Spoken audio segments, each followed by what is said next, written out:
High. তো আমার বর এখানে বসে বসে নিউজ দেখছিল, তো আমি ওর সামনে এসে ক্যামেরা ধরে বলছিলাম যে আমার চুড়িগুলো একটু পরিয়ে দাও। তো শুধু শাখা পরেছিলাম, তো আমি ভাবছি অম্বুবাচী চলছে তো একটু লাল পোলারটাও পরি, ভাল লাগে। তো এমনিতে আমি পরি, তো এটা হচ্ছে গিয়ে বাঁধানো লাল পোলার, তার জন্য ওকে আমি বলছিলাম একটু পরিয়ে দাও। আর এগুলো এত লুজ হয়ে গেছে এখন, আমার শাখাটাও প্রচণ্ড লুজ হয়ে গেছে, আর লাল পোলার যেগুলো আছে সেগুলো সব লুজ হয়ে গেছে। আপনাদের বোন এখন যোগা করছে গাইস। তো যাই হোক, তো এখানে আমার বর পরিয়ে দিচ্ছে, আর তোমাদেরকে একটু দেখিয়ে দিচ্ছি যে আমাকে কেমন লাগছে। তো এইগুলো অনেক দিন পরে পরলাম, আর আমার কাছে অনেকটাই ভালো লাগছে। আমার বরের অবস্থা দেখো, বাচ্চাদের মতন ব্যাগটা নিয়ে নিয়েছে কাঁধে।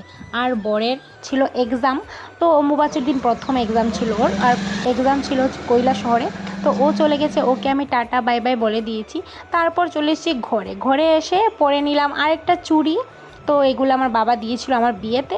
আর তারপর আমি ভিডিওটা আর কন্টিনিউ করতে পারলাম না। তো যখন সন্ধ্যার সময় চলে এসে এক্সাম দিয়ে আমি ওকে বলেছিলাম যে এক্সাম কেমন হয়েছে, ও আমাকে বলেছে এক্সাম খুবই ভালো হয়েছে ওর। ও আসার পর আমি ওকে বলছি যে একটু ঘুরতে নিয়ে চলো, অনেকদিন হচ্ছে টাউনে যাই না। তারপর কি করলাম, বড় বউ বেরিয়ে পড়লাম একটু ঘুরু করে চলে এসেছি বাড়িতে। আর ভিডিওটা তো আর কন্টিনিউ করলাম না। তো ভিডিওটা কেমন লাগলো অবশ্যই কমেন্ট করে বলবে সবাই। টাটা।